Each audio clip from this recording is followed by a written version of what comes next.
Hello students, now we will move to the second chapter, that is human migration.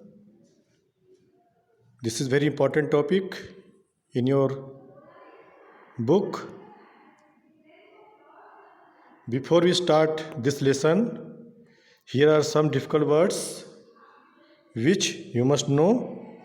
First one is producer, second one is abandon, scared, orthodox, encouraged, colonies, abroad, foreign, education, transferred, lonely, companionship. देखिए producer means होता है उत्पन्न करने वाला, abandon means खाली कर देना, खाली जगह, स्कैर्ड डरा होना, ऑर्थोडॉक्स कट्टरपंथी विचारधारा, इनकरेज्ड प्रोत्साहित करना, कॉलोनीज आप जानते हैं जो शहर में घर होते हैं, एब्रॉड दूर, फॉरेन विदेशी, एजुकेशन शिक्षा, ट्रांसफर्ड एक जगह से दूसरी जगह पलायन करना, लोनली अकेलापन, कंपेनियनशिप एक साथ मिलजुल के रहना. Here you can see what is migration. Migration is the systematic movement of people from one place to another. करा माइग्रेशन जो है पलायन क्या होता है, एक रेगुलर मूवमेंट होता है लोगों का एक जगह से दूसरी जगह. Mankind and migration have been linked to each other since olden times. मानव जाति और माइग्रेशन पलायन जो है कि एक दूसरे से लिंक्ड है, जुड़े हुए हैं पुराने समय से. Human beings would not have continued to exist without migration. और जो मानव जाति है वो जीवित नहीं रह पाता माइग्रेशन के, अगर माइग्रेशन नहीं होता तो. They moved from one place to another in search of food and shelter. वे एक जगह से दूसरी जगह जाते थे खाने की तलाश में, रहने की तलाश में. The settled life began only after the man became a food producer.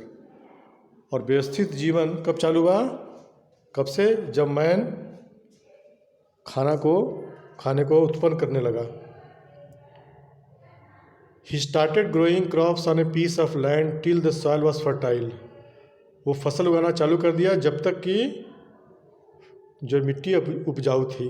Fertile means उपजाऊ होना. Then he would abandon it and move to a new piece of land. और जैसे ही वहाँ पे जो सॉइल फर्टाइल होना ख़त्म हो जाने के बाद क्या करते थे, उस जगह को छोड़ के दूसरे नए पीस ऑफ लैंड पे चले जाते थे. This type of practice of growing crops was known as shifting agriculture. इस तरह का जो व्यवहार है, प्रैक्टिस फसल उगाने का, उसको कहते हैं क्या हम लोग, shifting agriculture. Do you know in reference to animals, animal के संबंध में क्या कहा जा रहा है, migration implies their movement from one region और habitat to another to breed, grow, find food और अवॉइड कोल्ड और हॉट वेदर. करा जैसे मानव लोग एक दूसरे जगह जाते हैं, उसी तरह एनिमल्स भी माइग्रेट करते हैं एक जगह से दूसरी जगह में. हैबिटेट दूसरी जगह बदलते हैं. अपना हैबिटेट क्या होता है, a place where animal live, to another to breed नई प्रजाति को उत्पन्न करने के लिए, ग्रो करने के लिए, खाने की तलाश में, और अवॉइड कोल्ड और हॉट वेदर, हॉट और कोल्ड वेदर को से बचने के लिए एनिमल्स माइग्रेट करते हैं.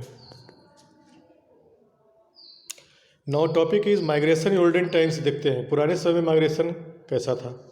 इन earlier times the migration was carried out within a limited area as there were no means of transport. पुराने समय में जो माइग्रेशन था वो होता था एक सीमित जगह पे, एरिया पे, क्योंकि कोई ट्रांसपोर्ट का साधन नहीं था. पीपुल हैड टू वॉक और carry their goods.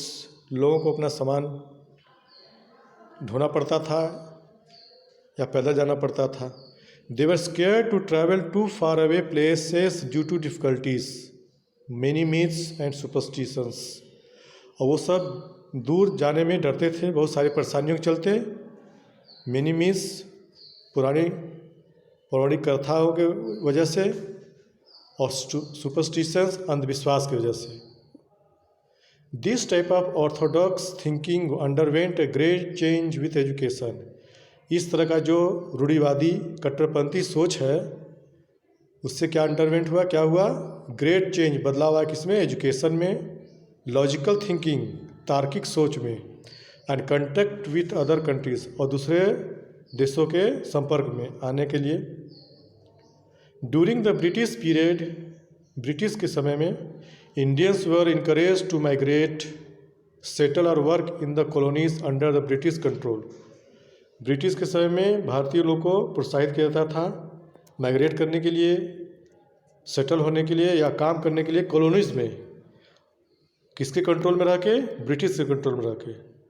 Many Indians signed agreements to go abroad for a fix time. और बहुत से भारतीयों को एग्रीमेंट्स, समझौते पर साइन कराया गया ताकि वो दूर जा सकें किसी फिक्स समय के लिए। They had the choice to come back. उनके पास चॉइस था कि वापस आ सकते हैं और permanently settle in foreign lands, या हमेशा के लिए विदेशी धरती पे रह जाएं। Do you know the Orthodox people believe that, जो रूढ़िवादी व्यक्ति थे उनका मानना था कि इफ़ यू ट्रैवल अक्रॉस ए सी, अगर अक्रॉस सी को अगर पार कर लेंगे, समुद्र को, you will lose your caste, वो अपना अपना जाति खो बैठेंगे। As according to mythology, oceans is a resting place of gods and hence should not be disturb. पुरानी परंपराएं या पौराणिक कथाओं के अनुसार महासागर क्या है, एक रेस्टिंग प्लेस है जहाँ पे भगवान रेस्ट करते हैं और इसलिए उसे डिस्टर्ब नहीं करना चाहिए। Now types of migration. Migration is divided into two parts, voluntary migration and forced migration. Voluntary migration देखिए क्या होता है, is when people move to another place on their own wish choice. Voluntary migration होता है जब लोग अपने खुद की इच्छा से जाते हैं। It may be for better job, हो सकता है बेटर जॉब के लिए, एजुकेशनल अपॉर्चुनिटीज़, और to be close to their family, या परिवार के नज़दीक पहुंचने के लिए, जाने के लिए, और friends in another village, town, city, state और country. Now here something is written about Anand couple. देखिए यह लिखा हुआ है, the Anand couple was not happy when their son Hiten was transferred या पोस्टेड टू बेंगलुरु। जो आनंद कपल हैं, जो दोनों लोग हैं, ज़्यादा खुश नहीं थे। कब? जब उनके सन हिल्टन को ट्रांसफ़र किया गया, posted to Bengaluru. They miss the grand children and were lonely in Patiala. वो सब अपने ग्रैंड चिल्ड्रेन को मिस करते थे किए, और वो अकेले रहने लगे पटियाला में। Hiten and his wife Avni also miss the companionship and help of their parents. और वो दोनों भी अपने पेरेंट्स के जो कंपनी था, साथ में रहने का, उसे मिस किया। Their two children were upset as they were used to having the grandparents at home when they came back from school. और दोनों बच्चे भी बहुत अपसेट थे क्योंकि वो सब यूज्ड टू थे अपने ग्रैंड पेरेंट्स के साथ रहने के लिए जब स्कूल से वापस आते थे। So the Anand couple happily migrated. इसलिए जो आनंद कपल थे खुशहाली से माइग्रेट किए, कहाँ पे? To Bengaluru, to be with their children, अपने बच्चों के साथ रहने के लिए। So for today, this is too much. We'll move to the next part in another class. Till then, goodbye.